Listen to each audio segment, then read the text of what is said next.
Hello everyone, my name is Efrén Navarro and I'd like to welcome you to my presentation where I will very briefly cover my experience as a teacher in the University of Valencia and in particular as a teacher of the introductory module in the Masters in Nanoscience and Nanotechnology. Now this introductory module, M1 as I will refer to throughout my talk, has the main goal of bringing all of the students up to speed in terms of the background in chemistry and physics, which are the two main pillars of this interdisciplinary master's program. And for a very long time, we were actually quite lost in terms of fulfilling this goal, trying this and that to no avail, where more recently we believe that we have found a way to circumvent the shortcomings of having such a heterogeneous diversity of students in class. So you see here that for the past 6 years, we have had a decent slice of the pie being chemists, and not surprisingly physicists as well, but that there is also a significant percentage of admitted students that came from engineering programs, more applied sciences, and we even had a criminalistics graduate student joining us last year. So what that leaves us is in a challenging spot, where what we have to do is essentially try to bridge this interdisciplinary gap that lies between the world of the chemists and the world of the physicists, encouraging students to tread along this suspended bridge over to the other bank. Now, the situation is actually aggravated by the big diversity in the undergraduate programs that we have of our admitted students, where all the students of the in-between disciplines are just starting off in the middle of this bridge and have to walk their way all the way down to one bank and back again to the other one in a record time of 10 weeks, which is the duration of our M1 module. And just to wrap up our metaphor, the suspended bridge is our introductory module M1 in the Master in Nanoscience and Nanotechnology, and us as teachers have to assure that this bridge is a solid ground to allow students to visit the different disciplines and to acquire the necessary knowledge to be able to tackle the more advanced classes in this master.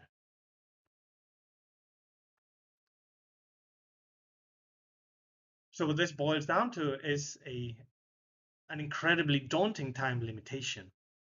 that is manifested in two main challenges. The first one is an incredibly steep learning curve, where you can take a quick peek into the syllabus to realize that there are concepts like reciprocal space, phonons in crystals, density of states, effective mass, that even the very students that have graduated out of a pure physics course have not been acquainted with until the very last years of their degree, third or fourth year of their degrees. So you can imagine how this feels for students that haven't had a advanced physics course in the last few years of their undergraduate programs. In addition to that, the students very quickly are hosted by research groups with their master's thesis, or in the context of their master thesis, and they are absorbed by real research challenges that they have to tackle. So for a very long time, this course was taught in the style of traditional lecturing. And what this led to is essentially the feeling that the lectures are extremely rushed, since all the concepts have to be squeezed into a very limited time, and also led to the fact that the students had very little time for digesting all the concepts that were discussed in class, in view of the big dedication towards their master's thesis and the actual research they were doing in real laboratories. In addition, there's no proper induction of the students into actual research, and they dive into this master's thesis with no proper skill set that allows them to take steady steps in the context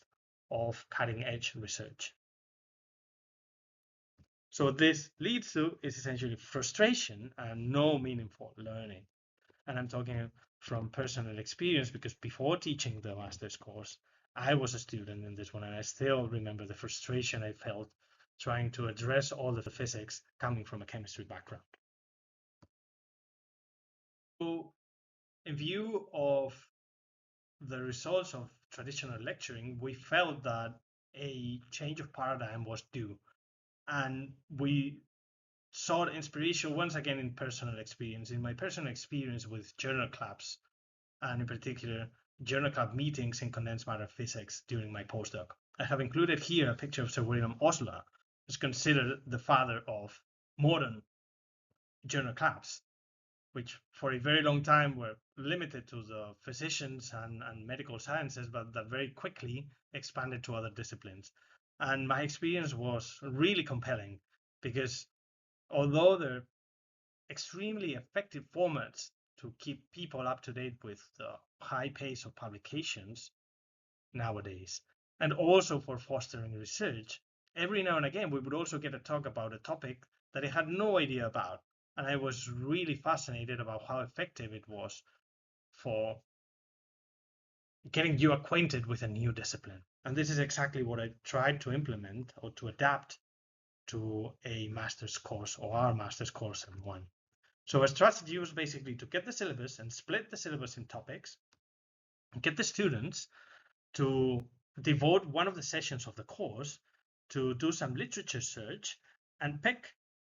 different papers that could be discussed as an excuse to introduce different theoretical concepts in class. So classically, students would choose and prepare about 2 papers, and from each of the papers chosen, covering the entire syllabus, the students would come up with a chalk talk presentation,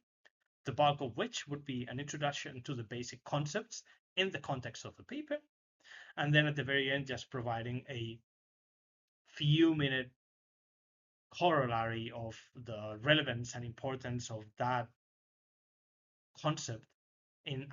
the actual research portrayed by the paper. At the very end of the presentation, I would open the forum of the class for discussion,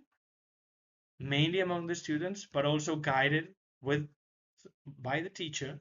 trying to connect it to a theory and the introduction of the basic concepts once again. As you might understand, this being the core of a course would provide a nice stepping stone into the different concepts, but it was not sufficient to provide the students with all the details required. So what we did is basically embed the student journal club in a longer learning process that started with flipped classes. So we would upload videos, online videos and notes that the students would have to revise beforehand in the online platforms, which would be followed up by tutorial sessions if required, and then leading to the student journal club. At the end of each class, we would also allot some time for revision of concepts, and this is a more classical approach where the teacher would come up and do a revision of the main derivations and the key concepts that need to be understood by the students. And all of this learning process was only possible thanks to the assistance of the digital tools that ended up being crucial for implementing this more active role of the students in our classes. So this allowed us to do is to transition from passive lecturing to a much more active approach or role of the students with classes that are based off a journal club and that are very dynamic and research driven and mainly used to motivate the students who are capable of establishing a connection between that discussed in class, theoretical concepts discussed in class, and their own research, and that very soon appreciate the importance of interdisciplinarity in modern science, and where most of the learning comes from teaching to their peers. So essentially, we carried out this methodology for the past 6 academic years and decided to validate it via the conduction of a survey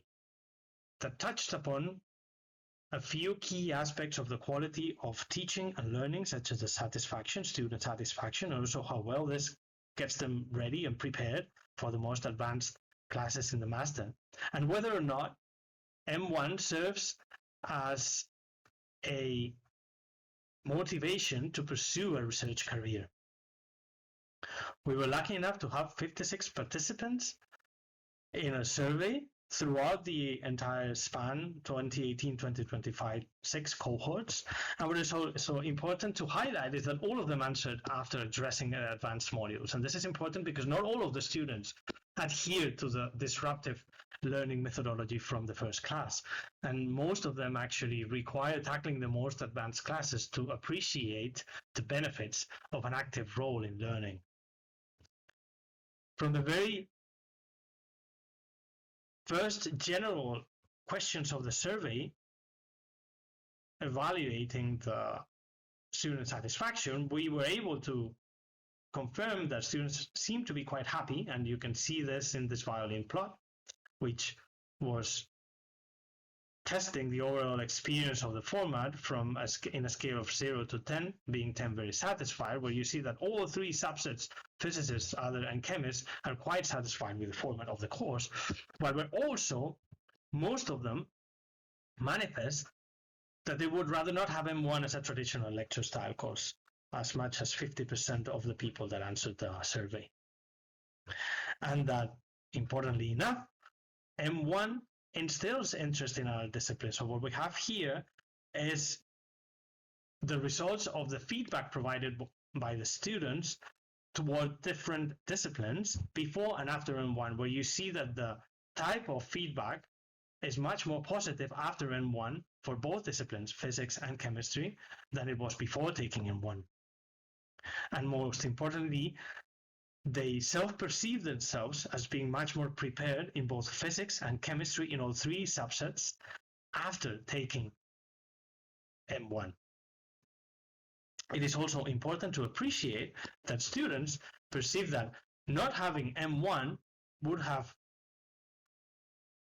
limited their understanding of the subjects in the advanced courses. So here you have the percentage of subjects that the student perceives as being able to follow fluently thanks to M1, being the darker colors a higher percentage. And what you see here is that with M1, the proportion of darker colors in the bar are much higher than without M1. So all of this comes at the price of a higher dedication from both sides, teacher and student, with frequent tutorial sessions that nonetheless were rated by more than 96% of the students as being very useful, 4 or 5 stars out of 5, and with a lot of self-study at home. Some of them even expressing that they had to invest at least 4 hours of their time before and after classes. But that provided them with a critical thinking and an active approach in learning, where students would come to class with a set of questions that they would ask not only to the teacher, almost on a regular basis, but also and almost always to the students during the journal clubs. And where these questions would help clarifying concepts that almost always were clear after the classes themselves. The journal club also seems to encourage the students to take on academic careers, and a significant portion of them express that they are, after M1, are now more interested in research than they were before taking M1. And almost all of the subset of students are much more confident in communicating and discussing research, especially after having to present in the journal club. And with this, I really hope that our proposal of active research-driven teaching may serve as inspiration for other interdisciplinary programs. And just a big thank you to our University of Valencia, our collaborators, all the students, and you for watching.